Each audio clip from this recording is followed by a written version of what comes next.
Continuamos con más de El Repaso y saben ustedes que siguiendo en el plano internacional, esta ha sido la semana en que los peruanos han despedido. Hoy sábado fue el sepelio de Alberto Fujimori, el hombre que gobernó esa nación durante 10 años y que ha marcado desde ese momento la política peruana, muchos a favor y otros en contra. Así Y es. para conversar acerca de esto, nadie mejor que la abogada coordinadora de Derechos Humanos del Colegio de Abogados del Perú, la doctora Angélica Sayán, quien está desde Lima y va a conversar con nosotros un poquito acerca de lo que está viviendo Perú en este momento.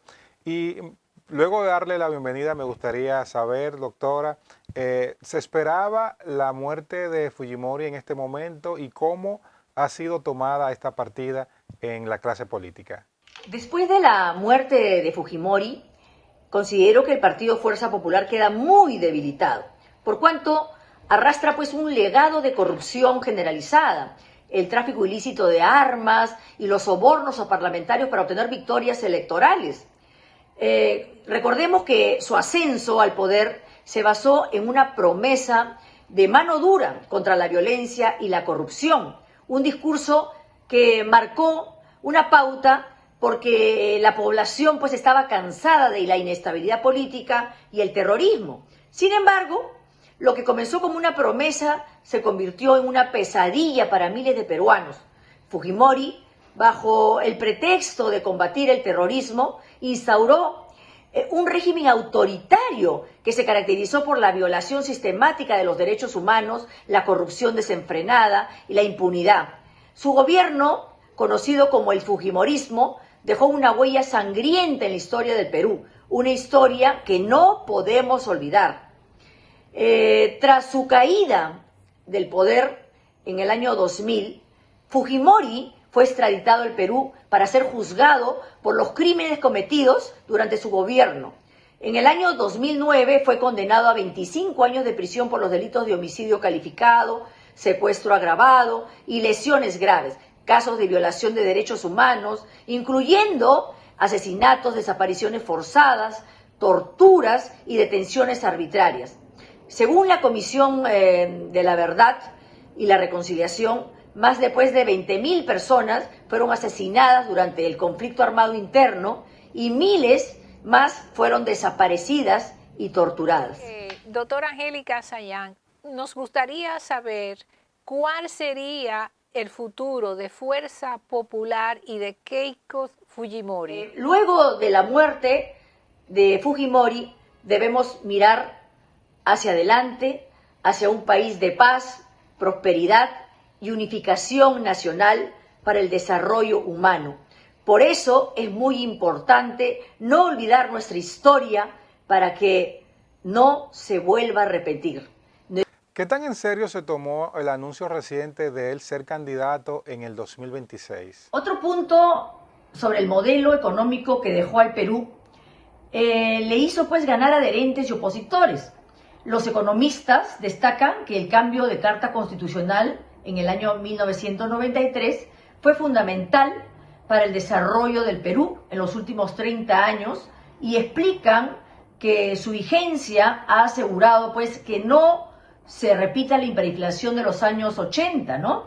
Sin embargo, la riqueza, y hay que decirlo, creció de forma vertical y no horizontal, creando pues mucha desigualdad, inseguridad laboral, desempleo, incertidumbre y un 80% de peruanos trabajadores y emprendedores que fueron capaces de salir adelante por su creatividad y resiliencia. Y eso hay que destacarlo.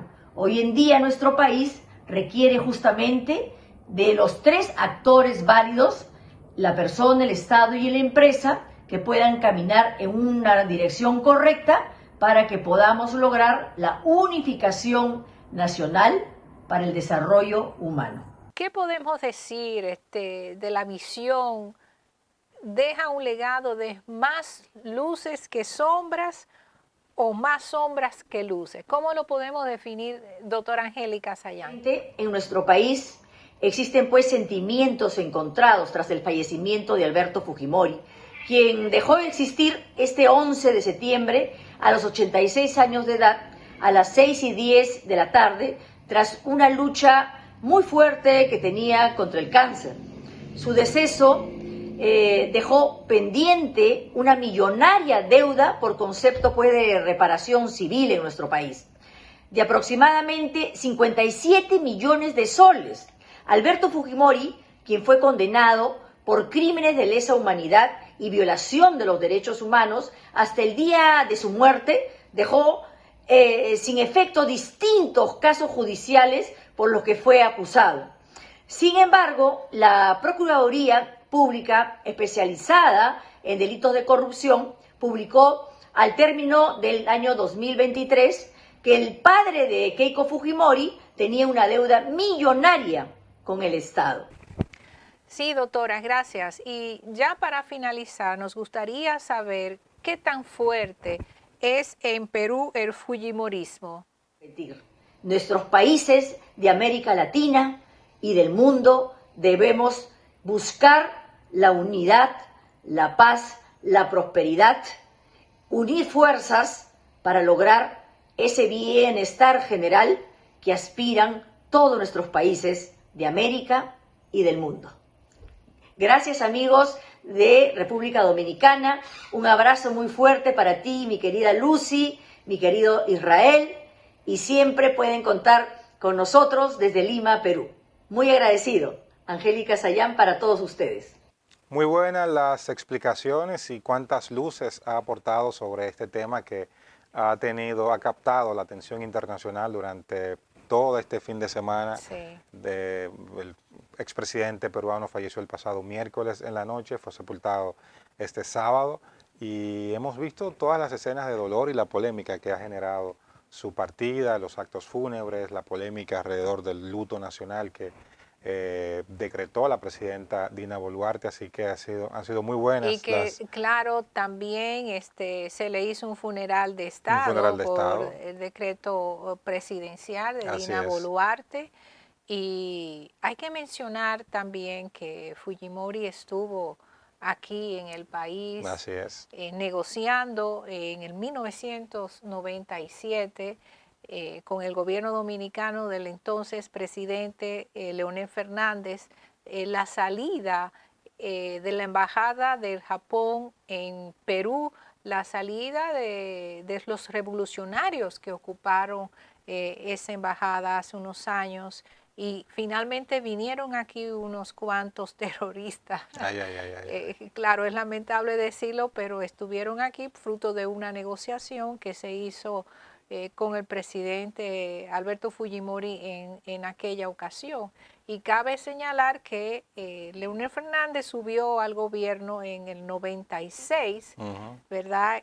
Luego de estar el presidente Joaquín Balaguer, que fue un periodo en el que la diplomacia dominicana estuvo paralizada en una inercia tremenda, pero justo en ese momento comenzaba el país un despegue a nivel internacional y les tocó justamente a Leonel Fernández en ese momento negociar con Alberto Fujimori. Así es que, doctora Sayán, muchísimas gracias por habernos acompañado en esta entrega y bueno, seguimos dando seguimiento a este tema y ustedes no se muevan que todavía tenemos más de El Repaso.